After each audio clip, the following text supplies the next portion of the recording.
Hi there. My name is Carly Judd Hardy, and I have some exciting news. Yes, COVID was good to me. During COVID, I was able to finish a book that I've been working on, Spirited, working on for a long time, 4 or 5 years. Spirited, a 100-mile run to save a life. So I do believe that as a consciousness, as humanity, our thoughts are evolving. We are always evolving in how we see things and coming towards the truth of how things are. But for some of us, that evolutionary process or the process of evolving had to include a splat. So I'm a devout perfectionist, and in that devout perfectionist mode, I started creating the most perfect life. It was as if I had a picture of a jigsaw puzzle, and I was just finding these different pieces to insert. The last of 6 beautiful children, lovely, lovely home on a tree-lined street, and a wonderful, wonderful husband, just the neatest guy who played the guitar. And then the table started to slide, and the pieces started coming apart. And then finally, the whole thing just slid off the table. And it was time for me to reinvent myself. I have a son who's a personal trainer, David, my number 5, and he calls his business Phoenix Rising. So it was time for me to go through that process of Phoenix Rising and recreate myself. And I felt like I needed to go back and find the miracles in my life. The times I was bigger than I ever thought I knew myself to be. Times when things I didn't think could happen actually happened. And it was this weekend, the weekend I ran the Wasatch Front 100, and did it with only 6 weeks of training. And intertwined in my own hero story that I felt moved to write is the love story of myself with David Hardy, the kid's dad. And I'd written and written and written and hoped to heal myself. I wanted to preserve the story for my children and grandchildren, and to bring healing to my life, to kind of create a map of all the components of my life so I could claim them all and then release them all to move on. So last fall found me living in my brother's basement. Yeah, that's how low it had gone. And I appreciate their generosity, Steve and Tracy. And I needed to get a job to stay there. So I decided to go be a cocktail waitress at Deer Valley. That was what I was going to do. It started at 2, and my friend said it was great money. Well, guess what? It was a bomb, a complete bomb for me. I loved greeting the people and welcoming them. But as far as another round of beers, boys, and this is what you should be getting, come on, we can do this. I didn't have that in me. So when COVID hit, I was happy. The resort closed down. I was forced to stay home. And I started recording. I just jumped in and thought, I'm going to record. I'm going to use my voice and get this story out into the world.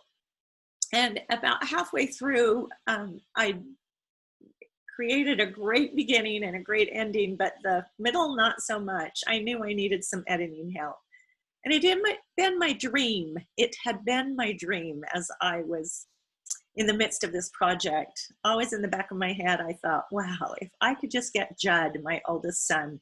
So my maiden name is Judd, and I named my oldest son Judd Hardy. If I could just have Judd's eyes on this project, I know it would go well. That was in the back of my mind. And then he moved to California and was ready to go to yoga therapy school. Judd is a cancer survivor, and with COVID, that all shut down. So I approached him and said, I could use your editing help. What do you think? And he said, Mom, the first thing I need to do is read your manuscript, read the whole book. Now, I've been writing for myself. I wasn't sure how any of my children would react to this story. So I was on pins and needles as Judd read. And then I woke up on April 16th, it's a Thursday, and this was in my inbox, an email from Judd that was completely life-changing to his mother. Good morning, Mama. Sometimes the best way to say things is writing them down. You have reminded me about that. My heart is filled with gratitude this morning for you, for your work, for your book. You might need to grab some Kleenex. I do. For you in my life. Mom, this is truly a triumphant undertaking. It is exceptional, not only as a story, but how you tell the story. You have done something I cannot quite explain. You have gifted me my childhood back. You have allowed me to open doors that have been closed for a very long time, to let memories, feelings, emotions come into me and wrap around me and be with me in the most profound and beautiful way. Your book connects me to my ancestors, my grandparents and great-grandparents in a way that comes off the page with life and love and vitality. I see them and feel their wants and desires through your writing. Mom, I know this cannot have been an easy thing to take on. This is very much your 100 miles for these days, this period in your life. I honor and respect all it has taken you to come to this point in your journey. I feel really blessed to be in this place and this position to step in and help you to the finish line of writing your book. I invite you to dream big and to celebrate a job well done, so exceptionally well done. I'm excited to help you out. I'm thrilled to help you share this book with the world. I could not be prouder of you and how far you've come. Keep you reminding yourself the hard part is over. The story is written, and the story I read brought me to tears on multiple occasions. It moved me, made me laugh, and made me champion this beautiful, strong woman I love, my mother. Yes, the most beautiful, life-changing email.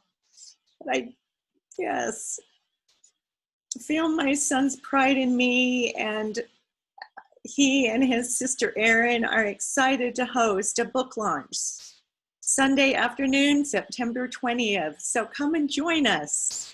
And I'm working hard to turn the manuscript to an ebook, and I've also finished recording it. So both of those things will be on my website. So if you join me, then you'll be able to purchase them and to join the celebration of Spirited, a 100-mile run to save a life, and the healing that's taking place within me and our family. Thank you.